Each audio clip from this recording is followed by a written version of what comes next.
The Trump regime continues to use the alleged White House Correspondents Dinner incident to push for a golden ballroom that they now want the taxpayers to pay for. They immediately started pitching and pushing that message quite literally within minutes of the alleged incident, when they were seen like laughing with each other and acting like it was the funniest thing ever, like they were having a grand old time with the press. You can see them smirking, laughing. They brought the party after the incident to the White House. Very, very bizarre and suspicious behavior. They've also been talking about banning No Kings protests, and they continue to attack the press. Donald Trump has somehow tied this into an attack on Jimmy Kimmel, and that Jimmy Kimmel is to blame for the incident because he did a joke about Melania, and then that's what caused the incident. So Jimmy Kimmel needs to be fired, and this is why Republicans need to win the midterms. They push that message within seconds after this alleged incident. And by the way, with the complicit press who was all in that room, and they were saying how unifying is Donald Trump. He acted like a true leader. We all deserve to rally around. We all deserve this. We should rally around him. And we at the MeidasTouch Network held our ground, called out the truth, pushed back, and continued to fight back against the lies and all of this gaslighting. Because the truth remains, his approval right now is worse than Nixon at the time Nixon resigned. Donald Trump likes to talk about Carter or Biden or George W. Bush, but Donald Trump's approval across the board and on the economy, far worse than any of those former presidents. Yet the compliant media, the corporate sycophants, the corporate media sycophants, try to push this guy like he's like the most popular guy ever. They love him.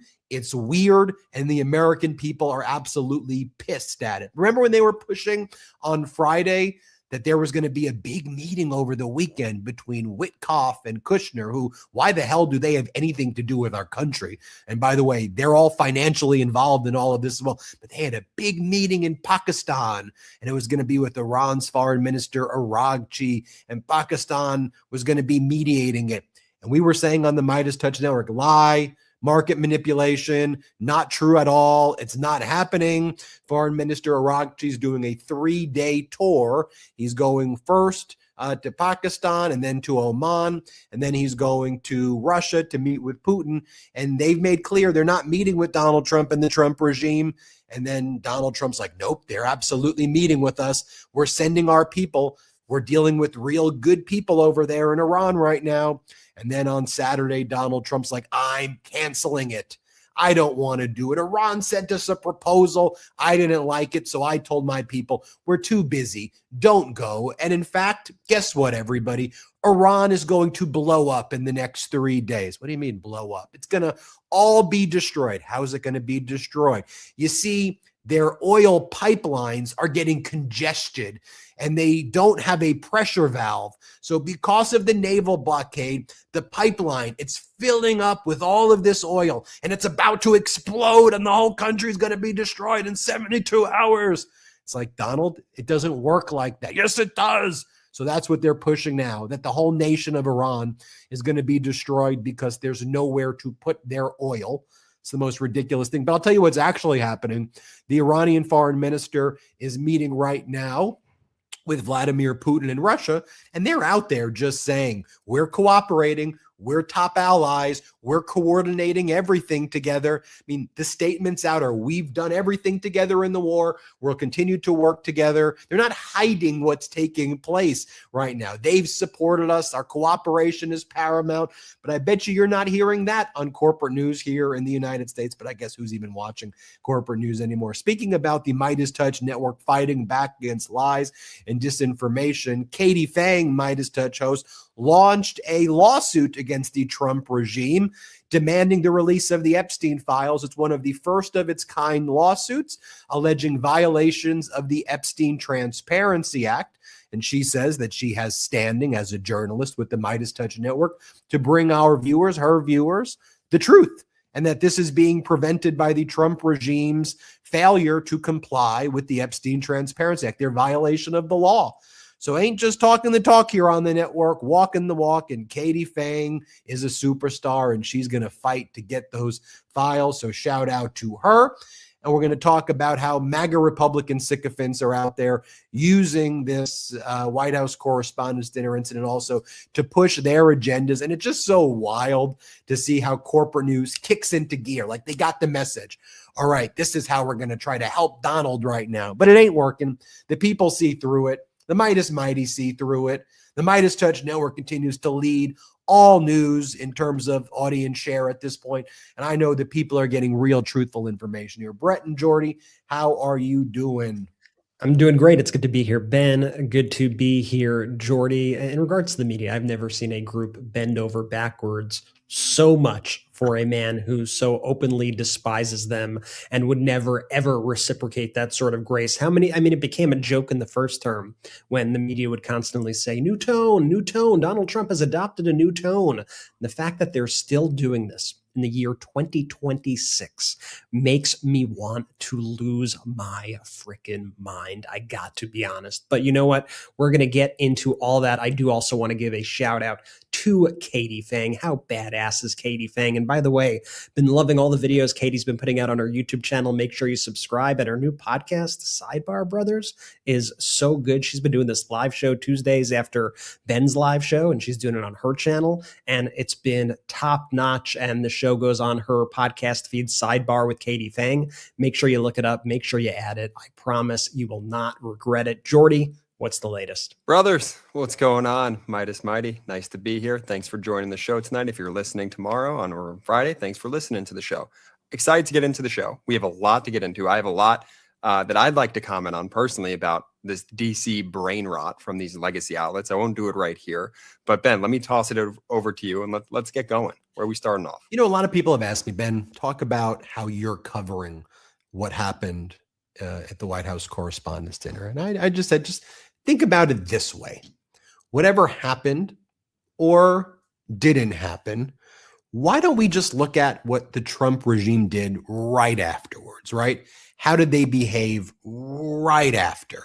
And did they behave with the seriousness, with the demeanor, with the type of conduct that you would expect in a serious, solemn situation? Or did they behave like deranged political animals? Did they almost seem giddy and happy and laughing like they were in on a private joke? How was their objective behavior afterwards? Were they serious or were they a bunch of jesters? And I think you look and evaluate their conduct and you can come to the conclusion, well, if they ain't taking it serious, if they're using it to immediately push political narratives, to attack Democrats, to attack Kimmel, to attack the left, to say that taxpayers need to pay for golden ballrooms, demanding literally within minutes of the incident that the National Trust for the Preservation of DC that filed the lawsuit to block the ballroom, which has prevailed, that they now immediately dismissed the case. The Trump regime was in court like within hours of the incident happening, saying, you see, Judge, they had a letter out to the lawyer for the Nationals within minutes almost of the incident saying, look, now you need to withdraw your lawsuit right away. Folks, that's not normal behavior. And then Donald Trump's like, and that's why these No Kings protests need to stop. And that's why we need to pass legislation to ensure voter ID in election. That's why we need Republicans to win the midterm. So when they behave that way, I don't think that aspect is in dispute. And so you have them doing that. And then you had corporate news acting like somebody got killed. They acted like somebody like literally died. I mean, this was the most solemn incident, and could you believe it? And then he called the press conference afterwards. He united us, and he didn't say anything negative about us. I mean, the more we learn about this, the guy barely breached the first layer of the Secret Service security. He was basically tackled right away. The Trump regime refuses to say if the guy even was the person who shot at the agents that were there. And when asked a very basic question, I'll show you in a little bit, Todd Blanche was like, we're still investigating that. There's still an ongoing investigation about what really happened there or what didn't happen there. Okay. And it should be viewed as a serious event. That ain't how the Trump regime, dealt with it at all. It wasn't even on the same floor, really, of where the actual White House Correspondents' Dinner itself was taking place. But then you had the media like, oh, we need to unite around him right now. Don't you think the Democrats need to take down that tone, right? You had Dana Bash saying to Jamie Raskin, don't you think you need to take down the tone a little bit? Need the Democrats to take down the tone for criticizing Donald Trump's threats to kill people, sending Border Patrol and ICE Gestapo to literally kill, kidnap, and throw people into concentration camps while the Trump regime's covering up child sex trafficking rings? You want Democrats to tone it down for calling out that behavior? That's your lesson out of this. I mean, Brett and Jordy, to your point, when we talk about the media talking about tone change, Brian Stelter literally said, Trump's calm, respectful tone toward the press on Saturday night was newsworthy because it was unusual, he said. Then he goes, I purposefully did not lead today's newsletter with Trump's latest bid of media criticism because it's not novel or surprising. So Donald Trump posting all of these attacks at the media, I didn't lead with that. However, because of his new tone shift, that was newsworthy. And by the way, the whole media was pushing this. Here's what Stelter said on TV after this alleged incident. Let's just play this clip. A couple minutes before this happened, I was with House Speaker Mike Johnson. I shook Johnson's hand. I was talking to him. And then I was walking across the ballroom, Victor, kind of taking the long way toward the CNN tables because I wanted to see some of my friends and some of my sources. And so I ended up on the ground next to a executive from Comcast, some people from NBC. And in that moment, there was a lot of unity. And I'm thankful that President Trump talked about that unity last night and did not try to heighten the tensions or escalate the situation. He could have very easily gone out there and bashed the press last night and blamed the media for attracting this suspect to the ballroom. But instead, he basically said, we're all in this together. And that's certainly true. And that's how it feels this morning as well. Well, within moments of you saying that, he started bashing the press and blaming the press for it and blaming Kimmel. And there was no actual hesitation. Donald Trump's mouthpieces were out there saying that pretty much right after the event. But I want to toss it to you and Brett, because I know you have strong views on it. I just want to point out other things that he said right there. He's like, I was talking to Mike Johnson. Okay. And then I left Mike Johnson. And then I saw a lot of my sources over there, because it is incestuous. All of the sources are my White House source, my this or my that. And then I walked past the Comcast executives. Okay, now you talk about all of your right-wing oligarch buds. No. And that's when I realized the whole journey right there that he described is exactly why people are fed up with the corporate news. That whole arc leading to his conclusion that Donald Trump showed unity is everything why people are like, I ain't watching this. And frankly, it's why people are watching MeidasTouch Network and independent news. It is so true. And, that's why that event, to me, if I were ever invited to the White House Correspondents' Dinner to be around those people, I would say no in a heartbeat. There's no reason to go to that. And it really is just the epitome of kind of access journalism and people wanting to be partying with the people from the Trump administration and all these oligarchs and be doing all these things. It pollutes your ability to actually report on these people objectively. And you end up vomiting things like what Brian Stelter was saying. And I just got all that just makes me so sick, whether it's Caroline Leavitt saying it, whether it's whatever Republican hack of the week or the day or the hour is coming up and saying all this stuff about the new tone and Democrats need to turn down the temperature. It's like, listen, Donald Trump is the president of the United States. Okay, you've lost all moral high ground. You're talking about the guy who, when Rob Reiner was brutally murdered, immediately went to his social media app, basically said, too bad, so sad. He had Trump derangement syndrome. He had what was coming. Robert Mueller died recently. Robert Mueller, an American war hero. What did Donald Trump say? He said something like, good, I'm glad he's dead. He was just overtly gleeful about it. You could go back to Paul Pelosi. I mean, there are hundreds and hundreds and hundreds of examples. Trump on the campaign trail would call Democrats vermin, the enemy within, radical left lunatics, scum, do all these things. And the second that people actually speak out against that, they try to say, stop the hate speak. You're not allowed to tell him to do that. And I just want to be clear about what this all is, because it's nothing about, it's nothing about tone or morality or be nice, because Donald Trump does this every freaking second. This is one goal in mind, and that goal is to silence you. That goal is to say, don't criticize Donald Trump, don't criticize us, or we are going to take revenge against you. This is an effort to silence you, and we will not be silenced. And it's one of the reasons why, frankly, I'm happy to not live in Washington, D.C. I like Washington, D.C. as a city. I like going there. I like visiting. But but I don't like that D.C. kind of Capitol insider groupthink that so exists there. It's so toxic to me. It's so humiliating. Here's the thing. These legacy reporters like manufacturing like this sense of danger to validate their own self-importance, this main character syndrome that we see on display. It's exactly the reason why so many people are just fed up with corporate media. It's the height of narcissism. Like, you literally had some reporters taking selfie style videos as they were in, quote unquote, danger, right? Others wrote these grandiose reflection pieces less than a few hours later of their own harrowing experience. And some were in tears talking about the trauma that they felt. And look, I could sympathize that in the moment, in the chaos, unsure of what's going on, you see the Secret Service pulling the president, and it's chaos. Like, I could see how that could be a scary situation. Okay, I agree with that. But that said, once you get all of the facts of the situation, you're left with no other thought than, honestly, the reactions post-event have just been humiliating. Like, this DC bubble is very much a real thing, Brett, to your point. I'm so glad we don't actually live there. And it was just on full display this weekend. They have somehow managed to treat like this distant trespasser as a national tragedy. And watching these insiders and elites melt down over this, while also simultaneously moving on from news cycles about like school shootings within 48 hours, it's the height of hypocrisy for me.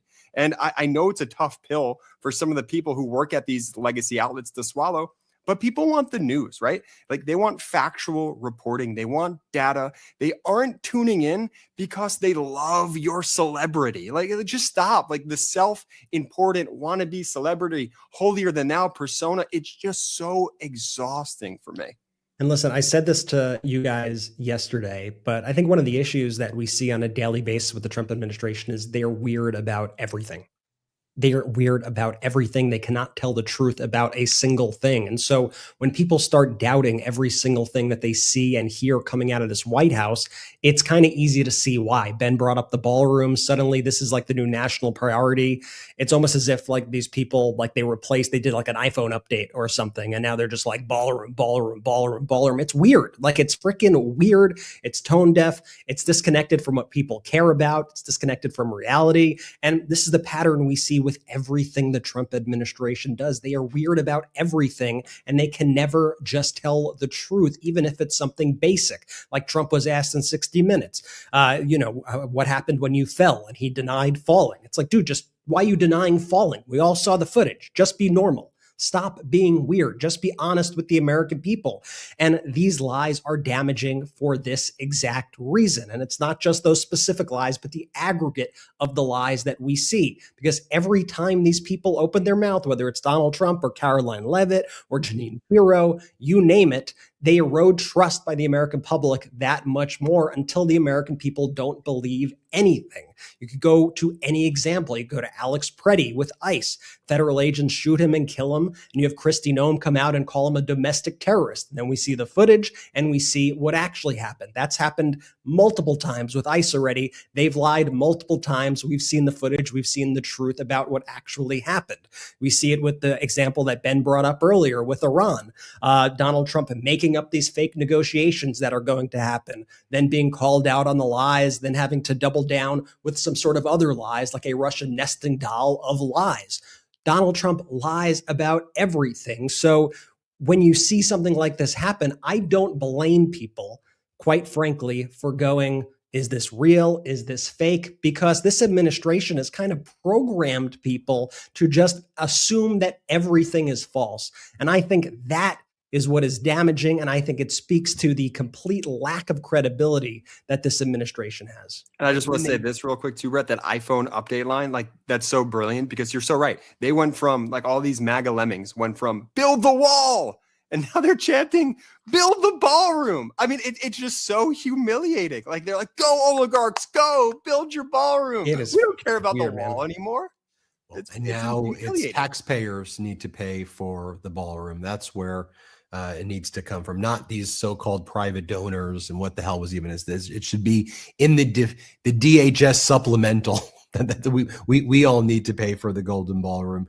Then there was, speaking of the Norah O'Donnell interview, she read the purported manifesto from the purported shooter, the alleged shooter, Cole Thomas Allen, where he was describing how he needs to stop, pedos and horrible people. And she just read it. She just said in his manifesto, he wrote, "I'm no longer willing to permit a pedo rapist and traitor to coat my hands with his crimes. What's your reaction?" And Trump goes, "I was waiting for you to read that because I knew you would, because you're horrible people. I'm not a rapist. I didn't rape anyone. I'm not a pedophile." Then Norah O'Donnell kind of chimes in and she goes, "Oh, you thought he was talking about you?" And he's like, and then Trump's like, "Listen, I didn't rape anyone. I'm not a pedophile. Excuse me. You read that crap from a sick person?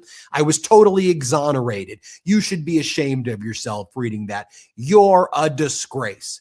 Now, what she should have done after that, I like that she said, "You think he's talking about you?" I like that part when she said, I got to say, it was a softball interview overall and very cringeworthy for the most part. But she kind of made it up for me personally when she said, "Oh, wait, you think he was talking about you?" With that, like Trump had to admit that portion of it, which was, I would say a good part of No, I mean, I think as a journalist, though, if you're in that room, you should point out, well, what are you saying you're exonerated from? What are you saying you're, just to flesh that out a little bit? Oh, weren't you found civilly liable for sexual assault? So aren't you a sexual predator based on being found civilly liable for sexual? Aren't you on audio and video saying that you grab women by their genitals because you're rich and you get away with it? Don't you say that you inspect girls in the beauty pageants because you own the shows and you get away with it? I mean, I get that's not necessarily the topic, but if he's going there, you can maybe ask a follow-up. But what she ended up doing afterwards, she goes, "I just want to let you know, on behalf of the White House Correspondents Association, thank you, Mr. President. We were grateful for your leadership." It's like, what? He just called you a despicable person and said that you're horrible, and you follow up with that?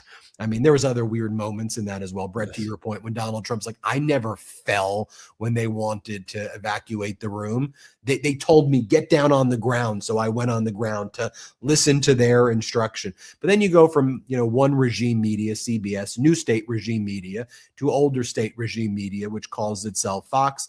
And you had Jackie Heinrich do this interview with Donald Trump. It's like a media tour on all of this. And there are all the corporate news people are saying the exact same line. I don't need to show you Norah O'Donnell's line because Jackie Heinrich and Norah literally read from that same script.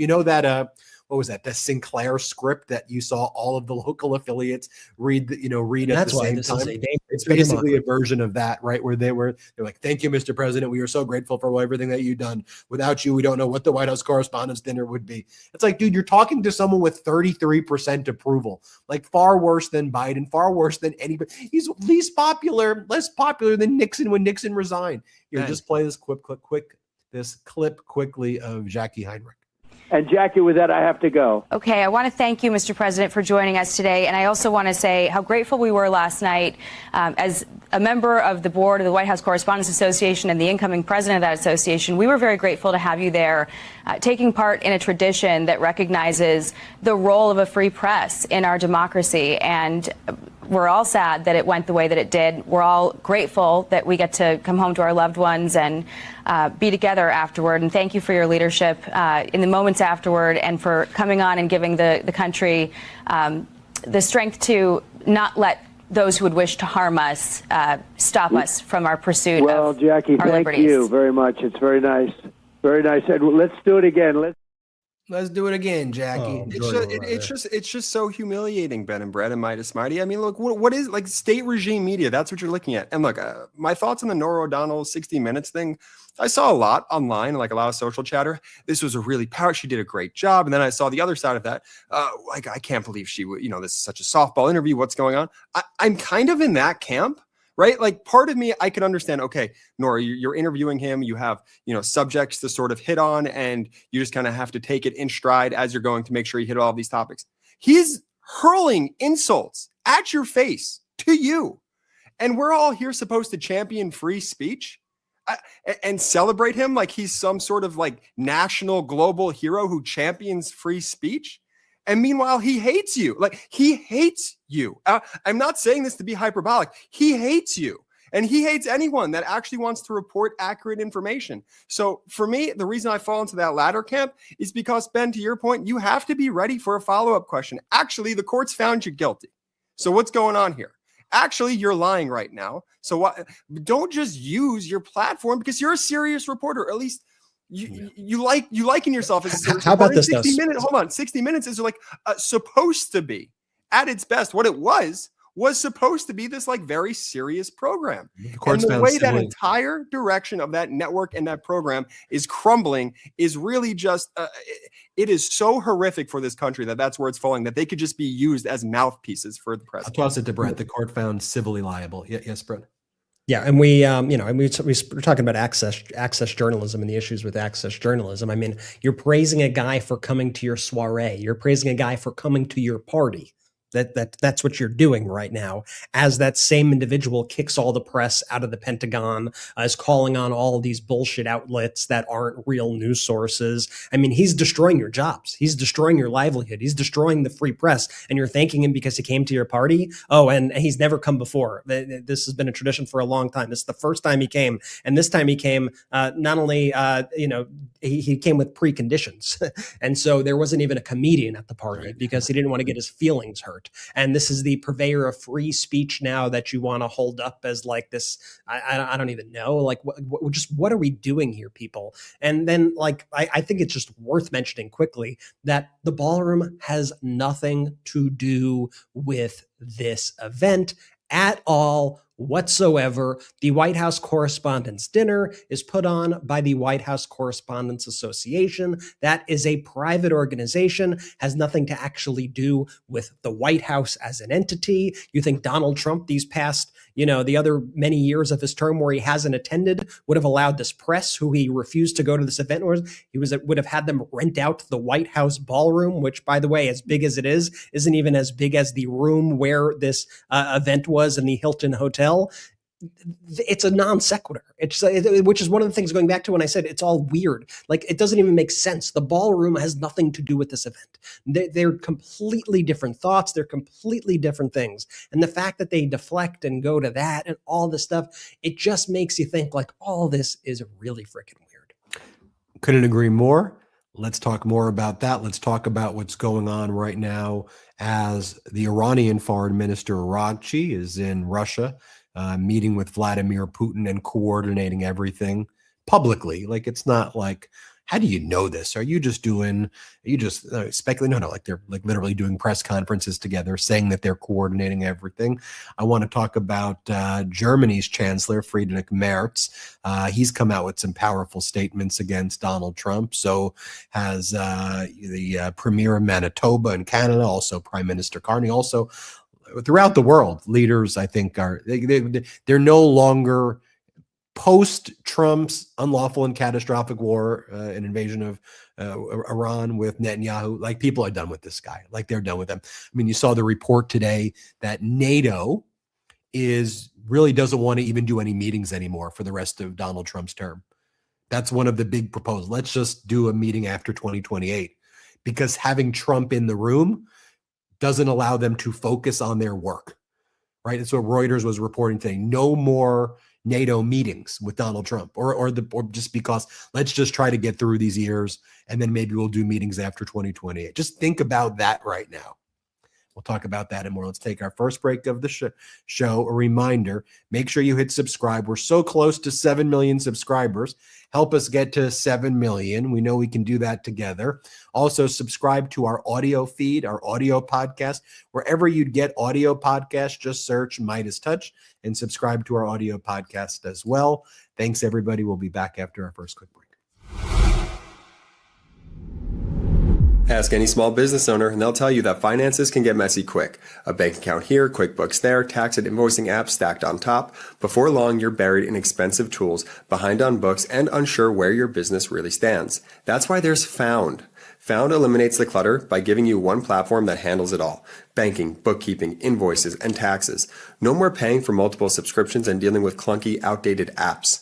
Found is reimagining what business banking should be by putting your bookkeeping, invoicing, and tax tools directly into your business checking account. They've automated things like tracking expenses, finding write-offs, and budgeting for tax time. You can even send invoices for free and pay your contractors, everything all from one app. Found makes it easy to regain control of your business finances so you can get back to doing what you love. The stress of juggling multiple apps, chasing receipts, or dreading tax season can become a real burden for a business owner. Now imagine what it's like to have everything, banking, bookkeeping, invoicing, and taxes handled all in one place. That freedom means more clarity, more time, and less stress. Found understands the unique challenges facing small business owners and entrepreneurs. Now, what I love about Found is that it automatically tracks expenses, which means that I no longer have to carve out time every week, time that I could have spent on something more important to go through my purchases and make sure everything is accounted for. I've never felt more in control of my business finances. Take back control of your business today. Open a Found account for free at found.com. That's FOUND.com. Found is a financial technology company, not a bank. Banking services are provided by Lead Bank, member FDIC. Join the hundreds of thousands who've already streamlined their finances with Found. All right, we all love our pets. I want to tell you something real quick about my dog because I think a lot of you are probably dealing with the same thing. Mine started slowing down a bit, a little less energy, and I just figured, hey, that's just a part of getting older, right? But I figured, let me mix things up just a little bit. Then after a few weeks on Rough Greens, I started to see a real difference. This stuff is amazing. Now my dog is a Rough Greens dog for life. Here's the thing. Most dog food is basically dead food. It's processed, shelf-stable for years, and stripped of the nutrients your dog actually needs. Rough Greens brings that nutrition back. It's packed with live, bioavailable nutrients, essential vitamins, minerals, probiotics, digestive enzymes, and omega oils that support long-term health. It helps improve nutrient absorption, supports joint and muscle health, and boosts overall vitality. Plus, it promotes longevity by addressing the nutritional gaps in typical dog food with antioxidants and anti-inflammatory compounds that help keep your dog active, mobile, and alert as they age. And the best part, you don't have to change your dog's food at all. Rough Greens isn't dog food. It's a supplement. Just add a scoop to whatever you're already feeding your dog. I've seen the difference myself. More energy, better mood, just a healthier, happier dog overall. I don't just recommend Rough Greens. I depend on it to keep my dog happy and healthy. Don't change your dog's food, just add Rough Greens. Rough Greens is offering a free Jumpstart trial bag. You just cover shipping. Use discount code MIDAS to claim your free Jumpstart trial bag at roughgreens.com. That's RUFF greens.com, promo code MIDAS, MEIDAS. So don't change your dog's food, just add Rough Greens and watch the health benefits come alive. Shout out to our sponsors. Links in description of both the YouTube and the audio. Use the links, use the codes. If there's an exit survey, let them know we sent you. Maybe I was being a little too hard on Nora, but like it upsets me because Trump hates the press. So like this whole idea that he is like some like gentleman and scholar because he decided to attend the White House dinner, like Correspondents Dinner. It's just, it's so beyond anything. It's just like, and by the way, the rhetoric, which everyone's saying, hey, time to tone it down, right? Both sides. No, it's primarily coming from one side and like a group, and that's MAGA and Donald Trump. Like, can we just like call out what we actually see and stop gaslighting people? They always just want to blame others, right? It's not our fault that people don't trust us, right? Or it's not our fault if you're the White House that, there's violence and threats and people use charged language. Can't be our fault.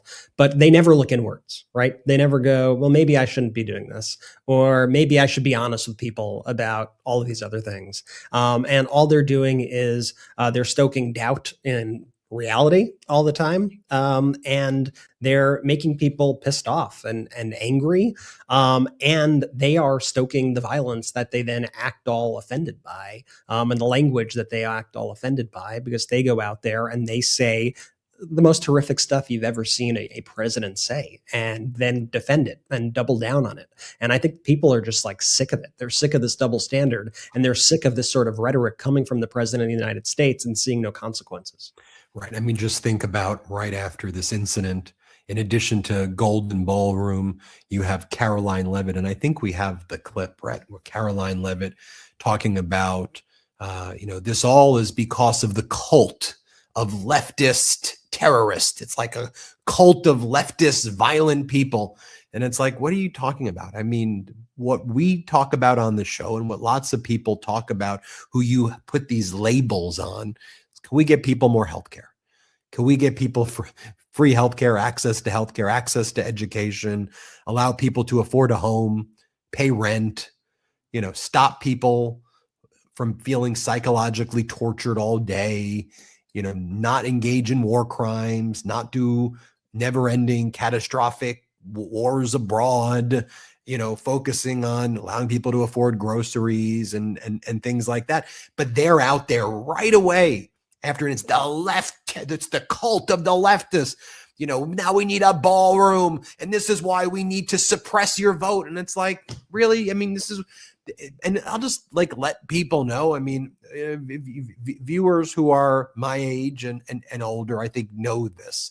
Although perhaps the younger generation, doesn't. This wasn't the way it always was, right? In my lifetime, before Trump, when there was a national tragedy. By the way, this started to stop a little bit during Obama, where the right wing did everything they can to try to destroy his presidency, and everything from wearing a suit that they didn't like the color of became a major Fox story every day and became a major scandal. By the way, I'm going to get back to my point in a moment.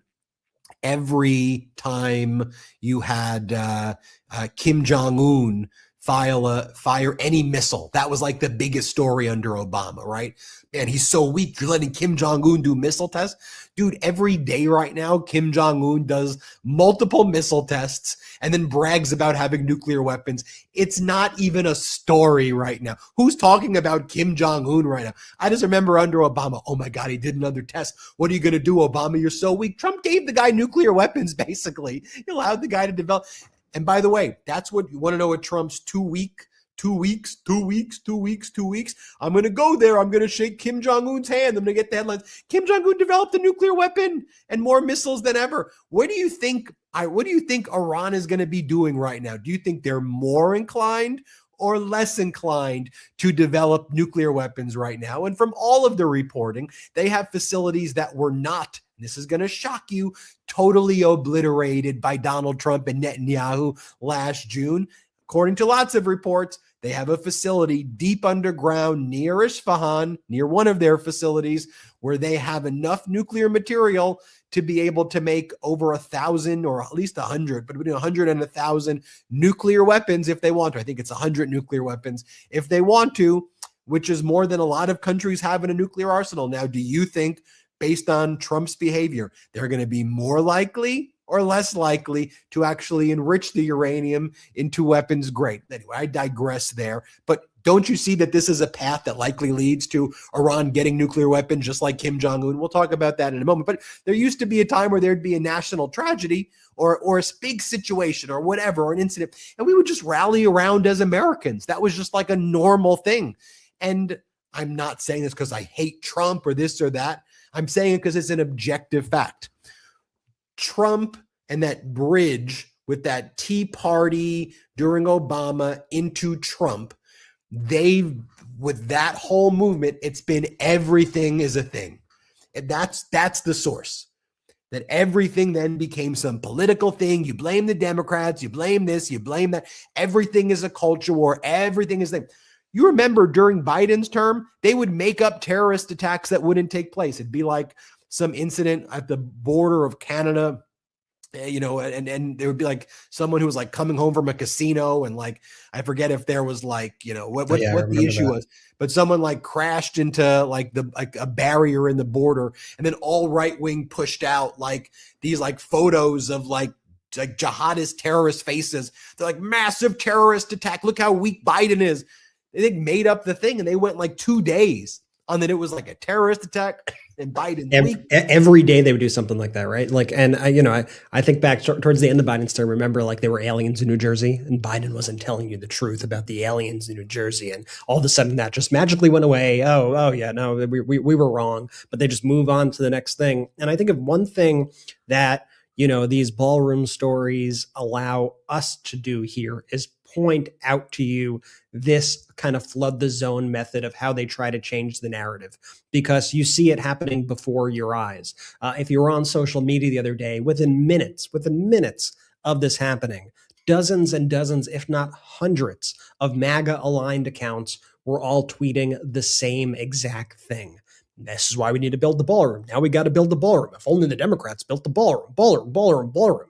You think that's coincidence? It's not. We've even learned from some MAGA influencers who have kind of left the MAGA cult and now exposed the MAGA cult and speak about it. We've learned how these MAGA influencers have these group chats with each other, with people from the Trump administration in the chats who dictate their messaging, who tell them what to write, who tell them what to push out. And that's why we see all at the same time all of these people doing it. They have this with the influencers. They definitely also have these chats in other forms with the politicians, with the senators, with the members of Congress. And they are having them also push out that same messaging. And then they're getting them on the Sunday shows to say the same messaging. It's not a coincidence. Everyone just didn't wake up one day and have a thought, oh, I need a ballroom now. I need a ballroom. No, it's a coordinated process. And all we want to do is get the objective damn facts about what is actually going on and stop with the gaslighting, stop with the lies, stop with the distraction. People are suffering. People want you to help them. They don't want a freaking ballroom. Yeah. And just whose mind, when an alleged incident like this happens, goes, okay, now I can get the ballroom. Like a sick person, right? I'm going to get a ballroom now out of this. Oh, maybe I could use this to push forward legislation to suppress the vote.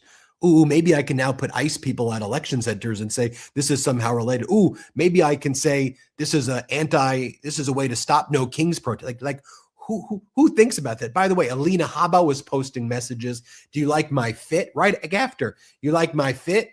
10 of 10. Like they were all like she thinks she slayed her fit. Oh, look at her look afterwards. I mean, this is, again, some bizarre behavior. Let me just share with you what some of the MAGA people were saying. This is MAGA Mike Johnson, Republican Speaker of the House, who goes, the ballroom is the solution for all of this. Clearly, the way we deal with this is a ballroom.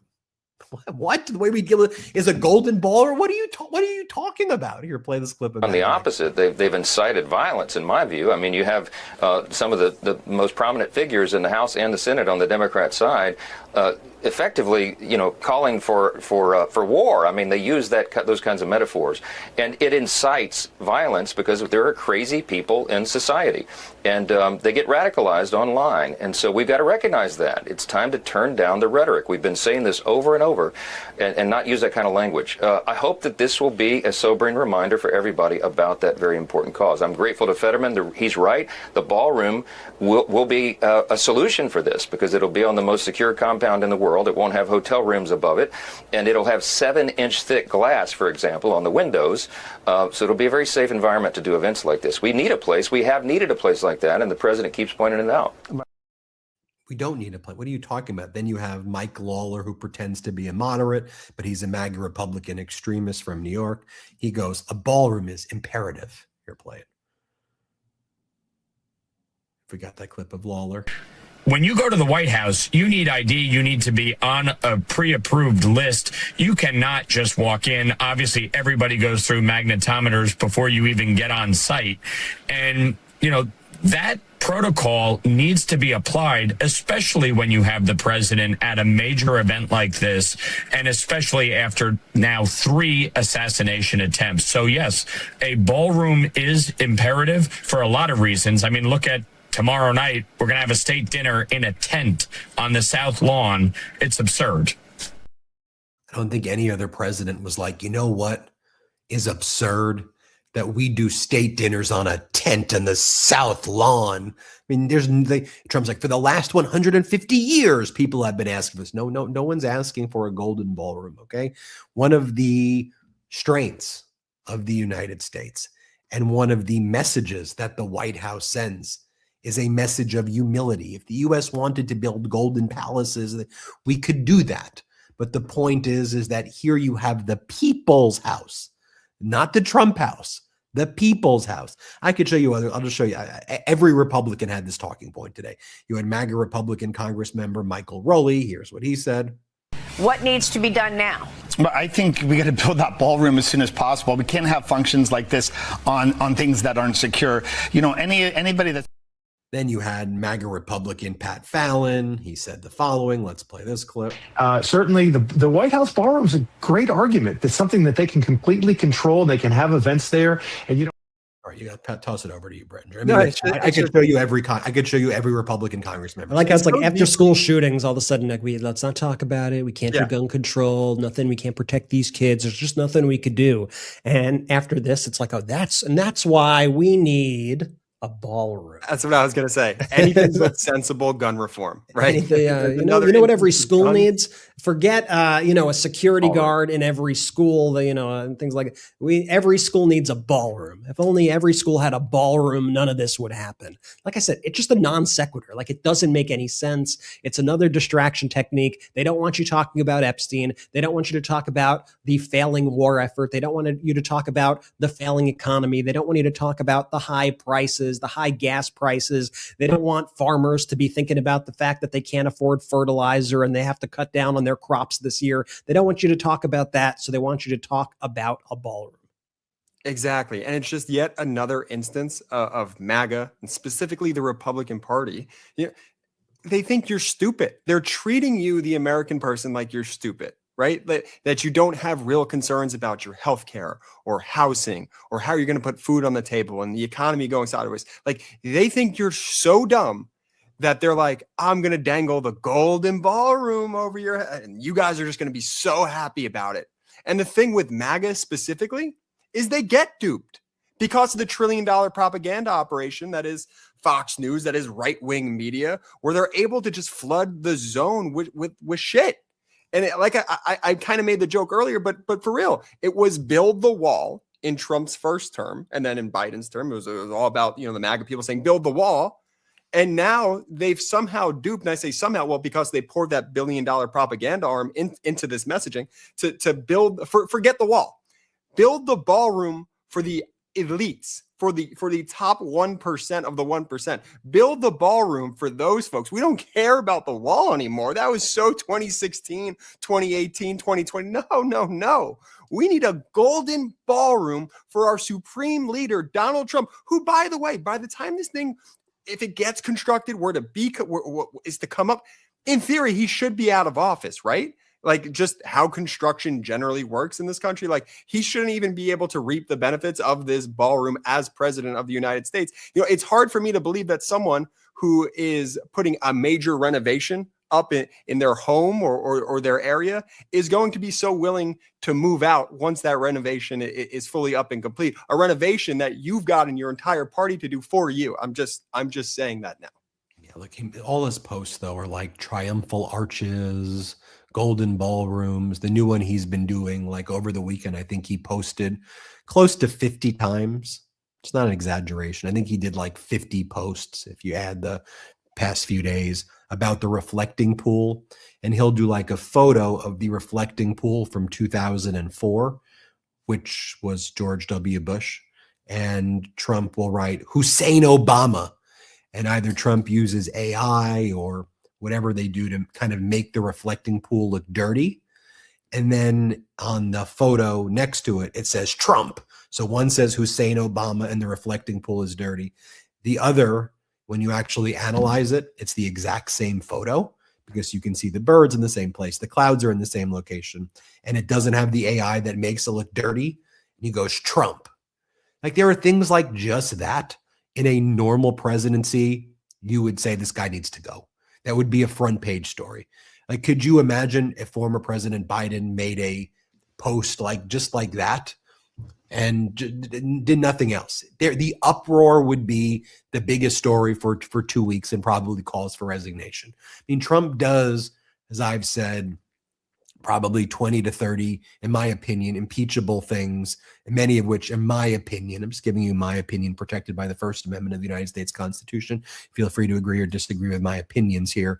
I think by, noon, he commits, like multiple criminal conduct like every single day. And it's just like, oh, it's just, as Brian Stelter would say, it's not newsworthy at this point. So why even publish it? If he just keeps on criming, it's not even newsworthy. You got to do your job and you got to explain to people why it is newsworthy and why it isn't normal. And you got to stand up to it and you got to call it out. And it's not a political thing to call it out. You got to call it out if you value truth. And you have to call out his behavior and you have to just say, this is wrong behavior. Even if he does it every day, you can't get numb to it. You have to not be numb to it. And you have to, as a journalist, also make sure people don't get numb to it by explaining it and by reiterating what we can do about it. That's what we do here on the MeidasTouch Network. But I'll give Democratic leader Hakeem Jeffries some credit here because he was asked about Caroline Leavitt's presser. I don't want to even play her presser. I did a video on it before, so I don't think we need to play it. But she was basically saying, Hakeem Jeffries has used the words, we want to do warfare everywhere all the time. And Hakeem Jeffries was talking about fighting for redistricting. It's like, that's violent rhetoric. That's what led to this. And then she's like, Governor Shapiro used language like heads should roll, regarding the corruption in the Trump regime. Head should roll, maximum warfare. They're calling for this. Look at the rhetoric. And it's like, you're taking it out of context, what's being said. Whereas Donald Trump's out there just outright calling for violence every single day, in my opinion. But watch what Hakeem Jeffries does when he's asked. So do you think you should tone it down a little bit? He has a really good response. Let's play it. Mr. Leader, I know you said you stand by your comments. At the same time, you have been the subject of threats as well. So with respect to this comment about maximum warfare, even if it's about redistricting, why not tone down the language here in this moment? I think that what's interesting to me, as you pointed out, is that the so-called White House press secretary, who's a disgrace, she's a stone-cold liar, had the nerve to stand up there and read talking points being critical of statements all taken out of context that Democrats have made and didn't have a word to say about anything that MAGA extremists have said or done, including providing aid and comfort to violent insurrectionists here at this Capitol on January 6th who brutally beat police officers. The president then pardoned those violent rioters, many of whom have gone back into communities across the country to reoffend. And as you pointed out, one of whom threatened to kill me. He said, kill the terrorist. Where did that language come from? What Republicans use that language? Why did that pardon MAGA extremists, violent insurrectionists, choose to use the language of terrorism directed at me when he threatened to kill me at an event? And so how can we take them seriously when they raise these partisan attacks and completely ignore the fact that a lot of folks, including Governor Shapiro, his home was attacked by an arsonist when he and his kids and wife were there. And this so-called White House press secretary wants to lecture America and lecture us about civility, get lost, clean up your own house before you have anything to say to us about the language that we use. Peter Jeffries. Yeah, and I think that's the energy right there that needs to be had, regardless of your political party. Representative Jeffries. That's it. I mean, that's what American people are. That's how American people feel, like what he just said. I mean, that, and it was good to see that. Brett, Jordy, I want to get your thoughts on it in a moment. Then I do want to talk about this meeting between the Iranian foreign minister and Russia, Donald Trump's lie that Iran's about to blow up in now 48 hours, the whole country, because the naval blockade is going so well that the pipes are clogged and it's going to cause a major blow up, which if that was the case, why aren't any of the other Arab nations blown up? Because they had the issue about 30 days ago, but okay, we're just going to go with that one. No one's going to fact check it or whatever. I want to talk about what Germany's chancellor is saying about Donald Trump, and I think it's actually pretty spot on. And more. Let's just take our last quick break of the show. Reminder, hit subscribe. Help us get to 7 million subscribers. Subscribe to the MeidasTouch on audio. And word of mouth really helps grow this channel. So share this network with a bunch of people that you know. Tell them about it after the show ends. We'll be right back after our last quick break. Wild Grain is the first bake from frozen subscription box for sourdough breads, artisanal pastries, and fresh pastas. Unlike many store-bought options, Wild Grain uses simple ingredients you could pronounce and a slow fermentation process that can be easier on your belly and richer in nutrients and antioxidants. Plus, all items conveniently bake in 25 minutes or less with no thawing required. Wild Grain's boxes are fully customizable. In addition to their variety box, they have a gluten-free box, vegan box, and a new protein box. I've been loving Wild Grain lately, especially their sourdough loaves and croissants. I personally am addicted to their chocolate croissants. You can really taste the quality in everything, and it's kind of amazing to have bakery-level bread at home without the hassle. With how busy things get, just throwing something in the oven and having it ready in under 25 minutes is a game changer.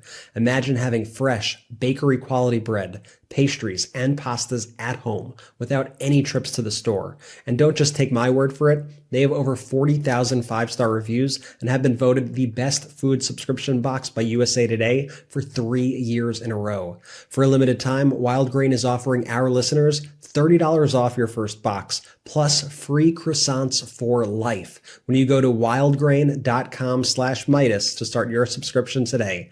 That's $30 off your first box and free croissants for life when you visit wildgrain.com/Meidas, or you could use promo code Meidas at checkout. That's MEIDAS. I love trying new coffee shops and fun seasonal drinks, but one full cup and suddenly my heart is sprinting and my brain is running in 5 directions at once. That's why Mudwater's new low-calf coffee has been such a relief. It's made with organic Arabica coffee beans, L-theanine, and functional mushrooms like lion's mane and cordyceps, so it still tastes like actual coffee, not like someone described coffee to a machine. Enough to feel awake and dialed in without the jitters, crash, or emotional roller coaster. And if you want something even gentler, the original blend is still there for you. The coffee alternative made with cacao, chai, turmeric, and functional mushrooms. Warm, grounding, and perfect for days when you want energy without the buzz. But for the real coffee lovers who just can't handle that heavy caffeine anymore, this is the version of coffee I didn't know existed. Real coffee taste, calmer energy, no spiraling thoughts, because loving coffee shouldn't mean negotiating with it every morning. Every single ingredient in Mudwater's products are 100% USDA certified organic, non-GMO, gluten-free, vegan, and kosher. There's also 0 sugar and no sweeteners added. To use Mudwater, you simply drop the powder into your favorite mug, pour some water on it, and give it a mix. Some go wild and add a creamer, honey, or even CBD. The best part about Mudwater is it provides sustained energy without the spikes and crash of traditional coffee. Ready to make the switch to cleaner energy? Head to mudwater.com and grab your starter kit today. Right now, our listeners get an exclusive deal, up to 43% off your entire order, plus free shipping and a free rechargeable frother when you use code Meidas. That's right, up to 43% off with code Meidas at MUDWTR.com. After your purchase, they'll ask how you found them. Please support our show and let them know that MeidasTouch sent you. Let's go. Shout out to our sponsors. Links in the description of both the YouTube and the audio. Use the links, use the codes. If there's an exit survey, let them know we sent you. Seriously, Wild Grain, cannot say enough good things about it. Free croissants for a year. Great deal. Mud water, just absolutely amazing. Check those out. Sometimes I'm like, how do these brands even afford this? Like, right? free croissants for a year. Cool. That's kind it's of cool stuff. One of the things I like stuff. also is watching my ad reads, Jordy, is I see the different kind of cycles of my haircut. Yeah. You know, I'm like, probably 4 weeks into my haircut during this ad read. I got a fresh cut right before that read. You could just, there you you go. can tell these things. We have a system over here. We have a system and we get it done. I just want to comment on this really quickly, Ben. So like Caroline Leavitt, for example, going after Josh Shapiro for his quote unquote rhetoric. I mean, to me, it's just like laughable.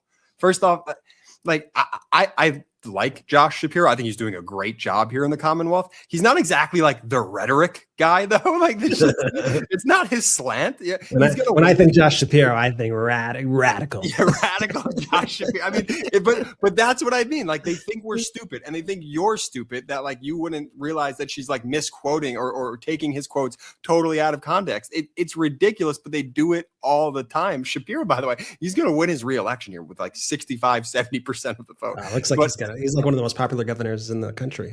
But that's what I mean, though, Brett. Like, aren't I right? And because it's to your point, like they just lie about the dumbest stuff. They lie about the dumbest stuff. They make up, the most offensive things about politicians they don't like when they have nothing else to say, like Ben was saying with Biden. I mean, you know what? Here's an example. They've been doing this with Mamdani, right? They have nothing really to complain about with Mamdani. So, like, what do? Mamdani's to blame for the New York Mets having a bad season. The Mets have lost 11 games in a row, thanks to Mayor Mamdani. Like they'll run that like seriously over and over again on their nightly segments, like in prime time, as if it's serious news. It's the Obama playbook. It's the tan suit playbook. And that's what they, even in a very peaceful time without the Trump chaos, when things are like normal and you got someone who's doing a good job, they'll always find something to latch onto and try to make a big deal out of it. It's, and you got to say, like, they're good at that. Like they are very good at that. Mm-hmm. But it needs to be combated. It needs to be the way they flood the zone with shit. You got to flood the zone with the truth. You can't just say, oh, well, we're used to hearing them say all that, so we're not going to even bring it up. No, you got to report on it. You got to fact check it. You got to push back. You got to show what's actually true, what's true is happening, and not these phony narratives. I'm going to say really quickly, there's just so much stuff happening. I actually haven't seen the stuff about the Mets being bad because of Mamdani. For me, it's just that, again, this dumbest lie. As a suffering Mets fan my whole life, they're bad just because they're cursed. It's not his fault. That's wild. I'm going to look into that after the show. It's just the Mets curse. Yeah, these people are sick. Ben. Look, I want to show this as well. You have Lindsey Graham then holding a press conference at Donald Trump's behest. I mean, talk about raising major red flags here. And Lindsey Graham's out there saying, now the taxpayers need to pay for the ballroom. I just want to show this clip as well because I forgot to show it before. Here, let's play it. We're going to introduce legislation that would authorize $400 million to be spent to secure to build the presidential ballroom. Underneath, there will be a lot of military stuff. There will be a Secret Service annex, and we've paid for it by offsetting it with custom fees. But the estimate is $332 million. We're going to do $400 million because I think it's probably going to take more. Private donations can be used, but I think they should be used for buying China and stuff like that. Underneath this ballroom will be infrastructure that is national security centric. The ballroom itself will avoid the dilemma of having to leave the White House grounds with future presidents and this president's to go downtown in a place that's less secure. President Trump said to me yesterday, we need the ballroom not just for me but for future presidents. He literally could have left his bedroom, walked out the back of the White House, and been at the ballroom. That's what needs to happen when you have 1,000 or 2,000 people gathered in today's environment. And the sooner we get the ballroom built, the more hardened it is, the better for the country. So I hope and pray that most people in the Senate after Saturday night will support this bill. Doesn't that tell you everything right there? We told you from the beginning that you were going to be paying for this stupid ballroom, right? When they were saying, "Oh, it's paid for. It's fully paid for. Donors are paying for it." Da, da, da, da, da.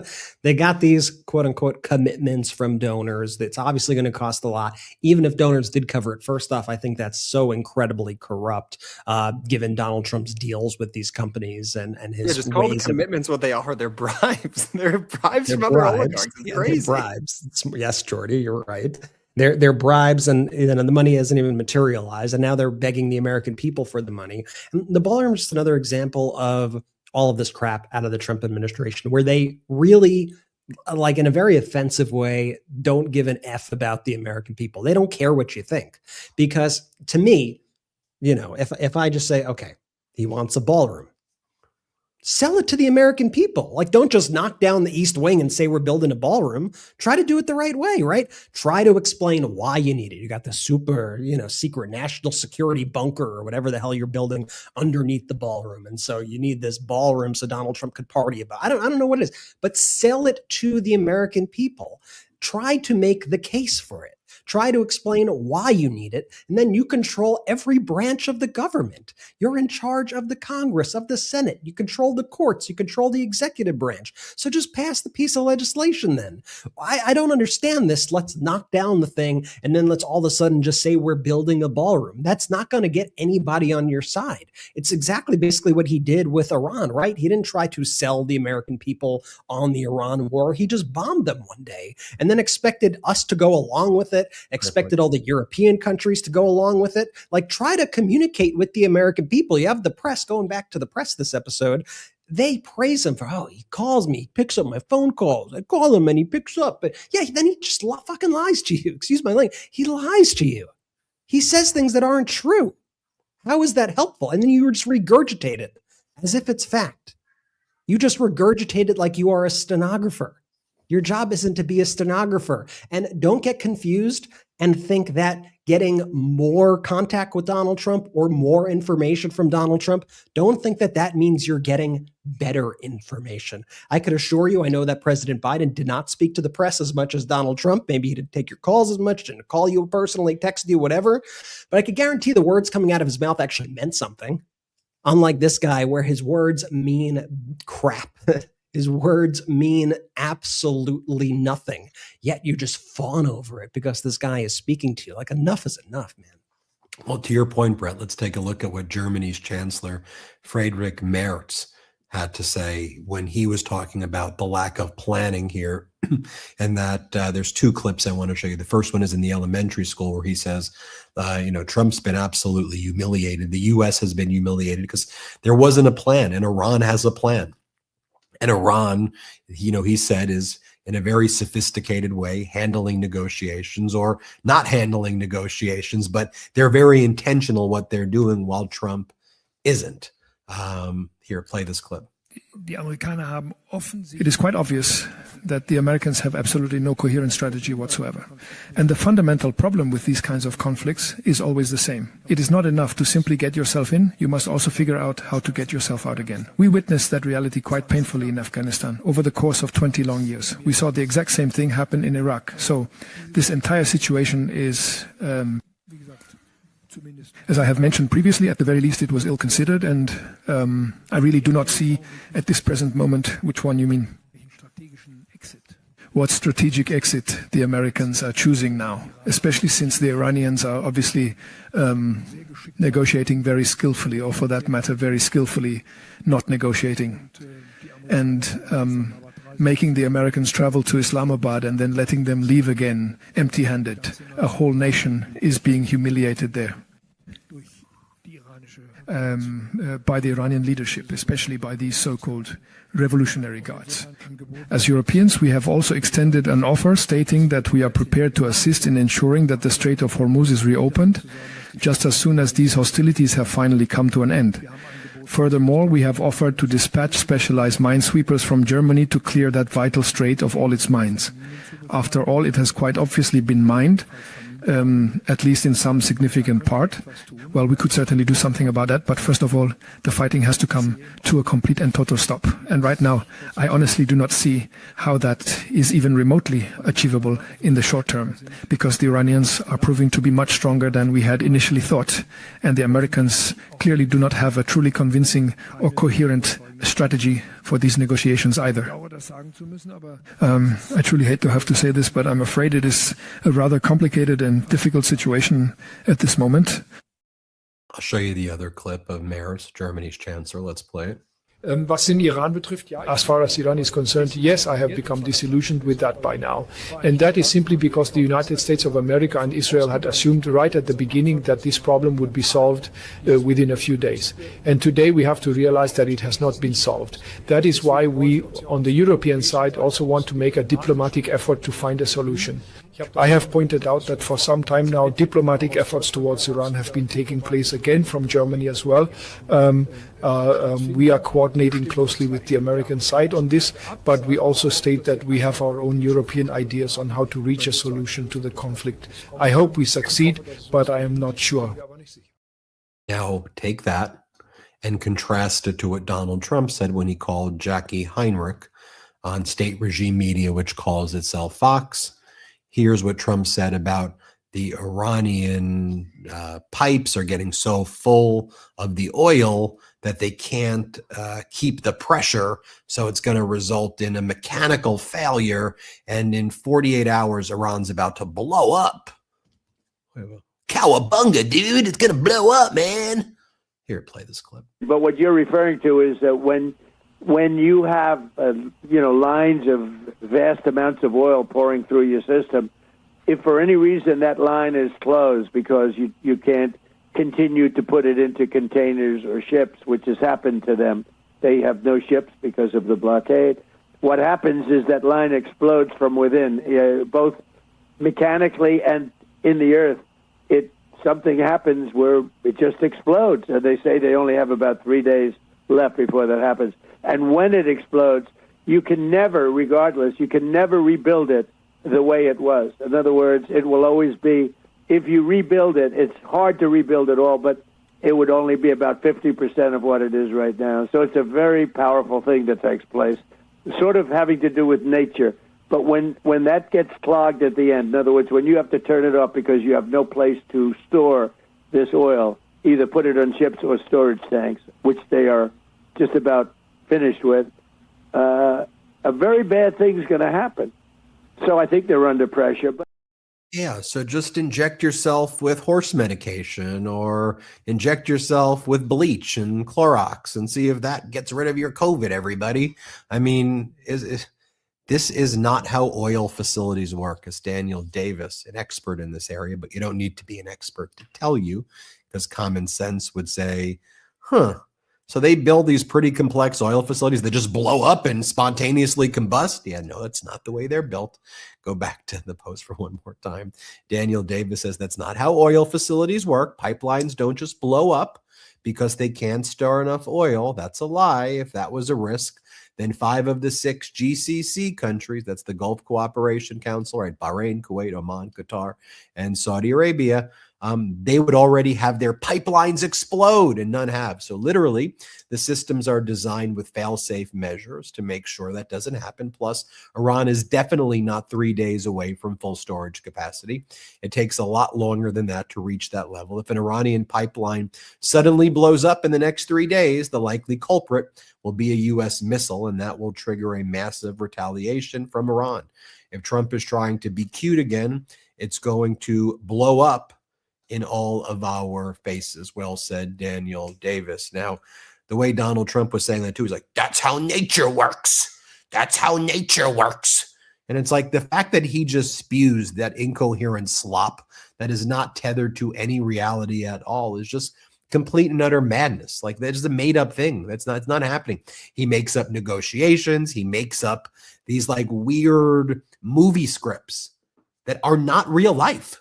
These aren't real things that are going, and the issue is that when people who exist in real world, foreign leaders, they again, maybe you can fool who's ever left in that 30% or 33% of Trump support that exists. Maybe you fool them and this is like, that's why we're okay. They're going to all blow up. This is all part of the blockade. This is going to be amazing. But in the world of reality, it ain't working that way, and it's deeply problematic. And everybody looks at this and goes, oh my God, this guy is a freaking loser. And he's turned America into a loser country. I would say they're all laughing, but lots of people are horrified. Like, what are we going to do? I mean, this guy is an absolute loser. And yeah, he has. He's been his whole life. He's been a damn loser. That's why he's bankrupted so many things. He's an idiot. You know, the one thing that he's able to do is somehow convince people. He's a great con person. He's as greatest as con person. I truly don't understand how he taps into people's reptilian brains and convinces them of this ridiculous crap that isn't tethered to reality. Although I would say he feasts on the chaos. He waits to the crisis and the chaos. And, you know, I think that, you know, one of the things that he's doing is he waits 2 weeks, 2 weeks, 2 weeks, 2 weeks. Eventually, what's happening in Iran is going to be cataclysmic, not in the sense that it's blowing up, but at some point we're just going to run out. Like the world's supply of stuff is going to blow up.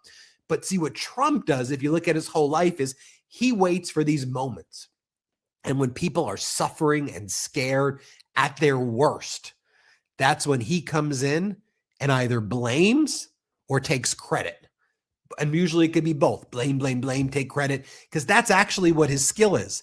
Stealing credit from other people who do things and blaming people during catastrophes or during events. Often manufactured catastrophes, but also other catastrophes. And that's what he's built. That's the, I don't want to call it a skill set because it's so nefarious, but that's the thing. And meanwhile, you have Iran, their foreign minister, is in Russia right now. You have Foreign Minister Aragchi shaking Putin's hands. And yes, they are laughing and all smiles. While Donald Trump is laughing after this alleged incident in the White House Correspondents Dinner with his team. Oh my God, we go to the ballroom. Oh, that's how they're going to, that's what they're laughing about. Look at the jesters. Look at the clown squad. I would say the B team, but these people are like the Z team. Look at the Z team, a bunch of freaking losers and grifters and the worst possible people for their position. Look at what they're laughing at. The aftermath of the incident at the White House Correspondents Dinner. Now look at what Putin and Foreign Minister Aragchi are laughing at. You know what they're laughing at? They're laughing at the jesters. They're laughing at the Trump regime. They're laughing at Donald Trump saying, oh, Iran's going to blow up in 72 hours because the oil pipelines are congested, everybody. Jared Kushner and Steve Witkoff are negotiating. We've got talks in Islamabad, everybody. No, you don't. And they're out there planning and plotting in Russia about what they are doing to destroy America's role in the world. And frankly, all they got to do is sit back and watch you squirm while they laugh at you. They're the ones laughing in your face, Donald, while our allies or former allies are absolutely horrified. Brett and Jordy. Well said, Benjamin. It's such a disgrace. It's made the country so much less safe. And, you know, I think all those pictures tell a story, and all these clips that we have shown have told this story. You know, I mean, when you see the German chancellor, those are pretty strong words that he's using about the United States. You know, remember when Donald Trump would say that the world is laughing at us under Biden? I mean, quite the contrary. Yeah, the world was relieved and thankful that somebody like Biden was president, working to strengthen NATO, working to expand NATO. And now the world is both laughing and is horrified at the United States, and it's because of Donald Trump and it's because of his sycophants. And everywhere you look, you see Donald Trump pushing people away from the United States. All this progress that the U.S. was making right now being reversed. And there's even this major Global Summit happening right now. The New York Times was reporting on this earlier. 60 countries meeting in Colombia to figure out how to phase out fossil fuels. And so they invited all of these countries, except guess who didn't get the invite, brothers? I'll give you one guess. Jordy, guess who didn't get the invite to the Clean Energy Summit in Colombia? Was it us? Was it us? Yeah. No, it was us. It's ding, ding, ding, ding, ding, unfortunately. And so like that should be like a big deal, right? That should be like very big news. And this obviously comes in the middle of this insane energy crisis that's like caused by Donald Trump and his war with Iran. And so you have all these countries across the world right now, as Ben was saying, facing these shortages, these prices going through the roof. They're rationing fuel. If you see some of the conversations that prime ministers and presidents in these other countries are having with their people, I mean, it's almost reminiscent of COVID. They're telling people, get ready. Like, we need to, start, really conserving energy here. If you don't need to go to work, don't go to work.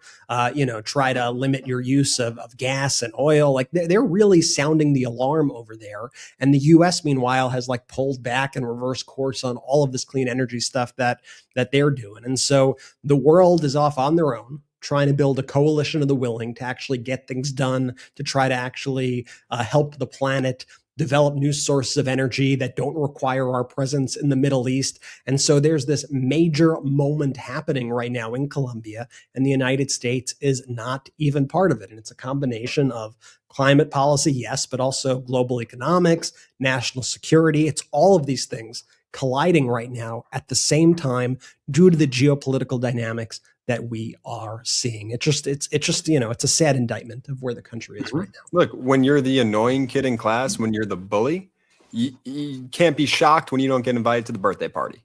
And Donald Trump has made us the bully for no good reason other than just to isolate us from everybody else. Tell me one time in history when this notion of isolationism actually worked out to benefit a country or, a citizenship. Like, just absolutely never. So for me, it comes to this. Where I could sort of, hang my hat as we close this episode is Donald Trump's approval rating, as we mentioned earlier, has never been lower. Collectively, this country is seeing through the BS. The world is seeing through the BS, even though it's still a horrible reflection on the United States and us as individuals. Like, it's just brutal. But I feel confidently that one day in the not too distant future, we could start to reclaim like what this country is supposed to be about, which is doubling down on the truth, doubling down on data and the facts, and championing democracy in a way that's supposed to be championed, not by just praising one man and having our leaders in Congress and the Senate or whatever just do the bidding of an individual, but to work for the people. And so I'm excited to get back to that point. And this country just means too much to me and like personally, and I know brothers to you too, and Midas Mighty, to give up on that hope that we can reclaim that, because I know we can, and I know this country at its best when things are firing at all cylinders, and quite frankly, I don't know if it ever has, but when we could get our leaders and our citizens to start working together and having the leaders in this country, quote unquote, work for the people as it's meant to be, public servants, versus trying to just do the bidding of one specific man in one ballroom, right? We could be so great. And so I think that's truly where we could ultimately go here as a country. And I'm hopeful. I'm hopeful because I've seen the growth of this audience. Please subscribe to the YouTube channel if you aren't already. Many people think they're subscribed, but you might not be subscribed to the audio feed, right? We are on our way to 7 million subscribers. We are already over 9 billion views. You can't tell me that truth doesn't have a place in this society. I'm seeing it. We are seeing it with our own eyes, that people are fed up, man, with this corporate BS and this corporate glazing and this media that has just let the people down and are tired of that and are hungry for truth and facts and data. So thank you guys for watching the show tonight. Benji. As Jordy said, make sure you subscribe. We're grateful for you. Thank you, everybody. We'll see you next time on the MeidasTouch Podcast. Jordy, take it away. Shout out to the Midas Mighty.